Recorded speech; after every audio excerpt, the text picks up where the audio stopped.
UPSC NCERT में आपका बहुत बहुत स्वागत है और मैं डॉक्टर अजीत। इस चैनल के माध्यम से मैं एनसीईआरटी क्लास 6 to 12 हिंदी माध्यम को बहुत बारीकियों से बताने की कोशिश करूँगा। और आज हम स्टार्ट करेंगे कक्षा 6 की इतिहास की किताब हमारे अतीत सामाजिक विज्ञान के अंतर्गत आता है, जो आगे चलकर हमारे इतिहास में कन्वर्ट हो जाता है। अभी इसे सामाजिक विज्ञान के अंतर्गत हम रखते हैं। और बहुत बहुत स्वागत है आपका हमारे इस चैनल में।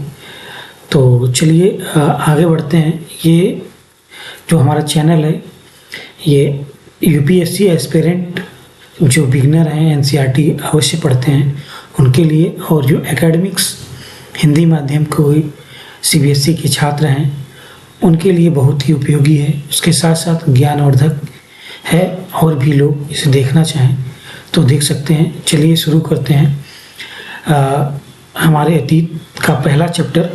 पहले इसका हम चैप्टर कंटेंट देखेंगे कि हमें इसमें पढ़ना क्या क्या है।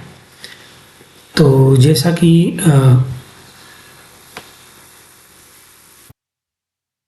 ये है हमारा, ये हमें पढ़ना क्या क्या है यहाँ पे। अध्याय कब क्या कब कहाँ और कैसे पहला चैप्टर है। फिर आरंभिक मानव की खोज है।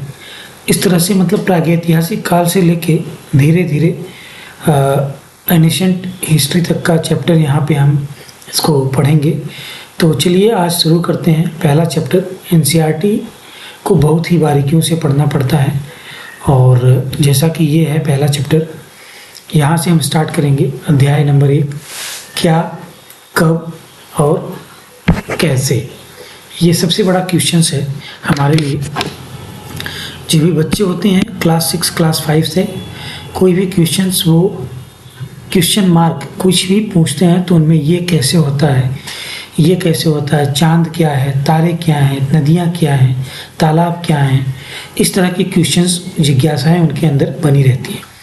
तो उसी परिप्रेक्ष्य में यहाँ पे रशीदा का सवाल है। रशीदा बैठी अखबार पढ़ रही थी।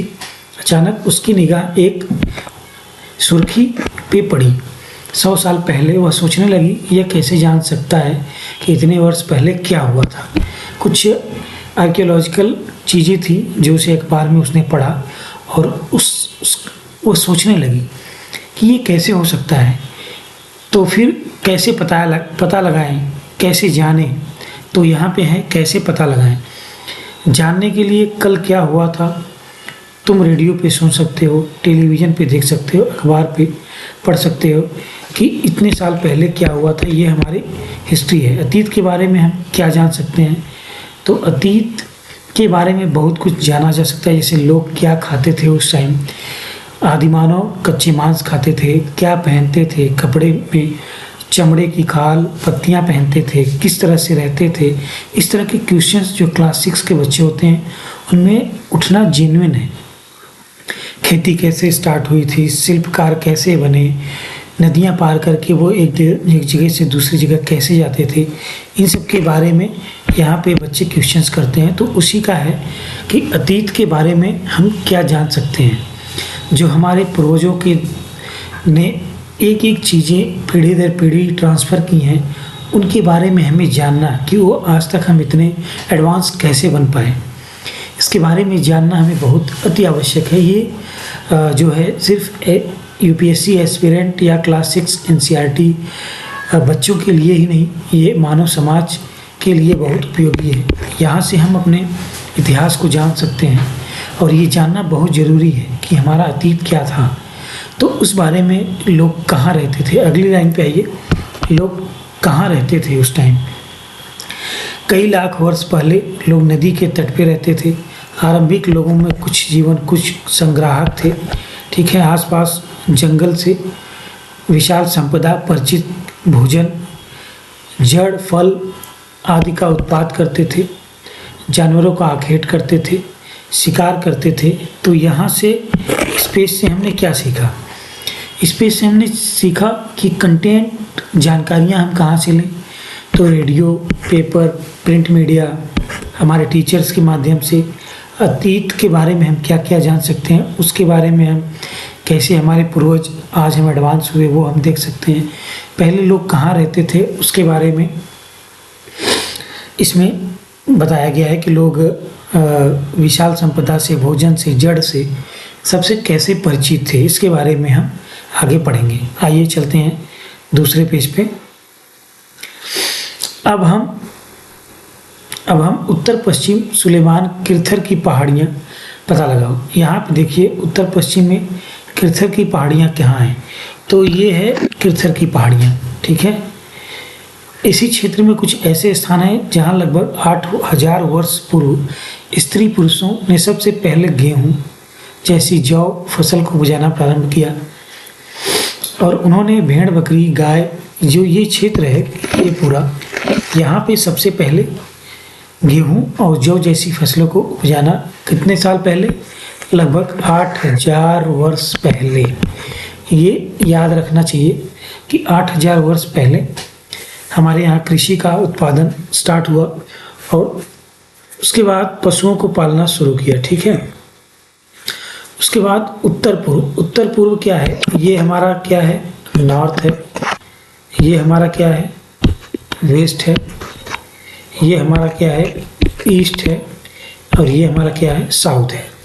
तो अब उत्तर पूर्व में आ जाओ। उत्तर पूर्व गारो के मध्य में विंध्य की पहाड़ियाँ, तो यहाँ पे हम देखेंगे विंध्य की पहाड़ियाँ कहाँ हैं। तो इसमें देखिए विंध्य की पहाड़ियाँ ये हैं, सतपुड़ा और ताप्ती इन सब के बीच में है। तो यहाँ पे चावल उपजाया विंध्य के स्थान उत्तर स्थित हैं, ऐसा हम देख सकते हैं। ये एक डायग्राम दे देगा और उसमें कहेगा कि आप फिल इन ब्लैंक बताइए। सतपुड़ा की पहाड़ियाँ कहाँ हैं, ताप्ती नदी कहाँ है, गोदावरी नदी कहाँ है, कहाँ आके गिरती है, बंगाल की खाड़ी में कौन कौन सी नदियाँ। अभी इतना हमें एडवांस नहीं जानना है क्योंकि ये धीरे धीरे आएगा और हम इस पे बेसिक पे अभी जोर देंगे। तो इस तरह से ये हमारा कंप्लीट हुआ। नेक्स्ट पेज पे हम देखते हैं कि सहायक नदियों का पता लगाए। सिंधु तथा इसकी सहायक नदियों का लगाने का प्रयास करो। 4700 वर्ष पूर्व इन नदियों का कुछ आरंभिक नगर फले फूले और समुद्री तट इन इलाकों पे 2500 वर्ष पूर्व तक हुआ। मतलब क्या हुआ, इन पे जो नगरों का विकास हुआ वो लगभग आज से 4700 वर्ष पूर्व हुआ, ठीक है। और लगभग वो 2200 वर्ष तक उनका विकास डेवलपमेंट होता रहा, 2200 वर्ष तक। उसके बाद वे फिर विलुप्त हो गए। तो यहाँ पे कह रहा है कि मानचित्र के माध्यम से आप पता लगाइए कि सिंधु और की सहायक नदियाँ कौन कौन सी है। तो हम यहाँ पे देख सकते हैं सिंधु की जो सहायक नदियाँ हैं, सतलुज है, झेलम है, चिनाब है, इस तरह से ये व्यास नदी है, यहाँ से हम देख सकते हैं, ठीक है। उसके बाद गंगा की सहायक नदी सोन नदी का पता लगाओ। तो गंगा की सहायक नदी सोन नदी ये है। सोन नदी जो है बिहार के पास से निकलती है और नर्मदा की खाड़ी में जाके गिर जाती है। तो यहाँ पे अभी हमें सिर्फ इतना बेसिक देखना है, आगे हम एक पूरा लेक्चर नदियों के उद्गम और कहाँ पे नदियाँ गई हैं उस पर हम लेके आएंगे। तो आगे बढ़ते हैं। एक बार हम रीडिंग लगा लेते हैं। गंगा के दक्षिण नदियों के आसपास का क्षेत्र प्राचीन काल में मगध नाम से जाना जाता था।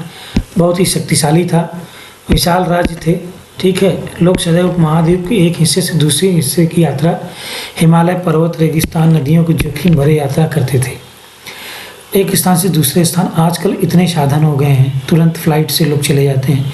पहले ऐसा नहीं था। पहले ऊंचे पर्वतों, पहाड़ियों, रेगिस्तानों को जोखिम, जो आंधियाँ आती थी उन सब से, समुद्र के तूफान से बचते हुए महीनों सालों तक यात्रा करते थे, तब एक स्थान से दूसरे स्थान पे जा सकते थे।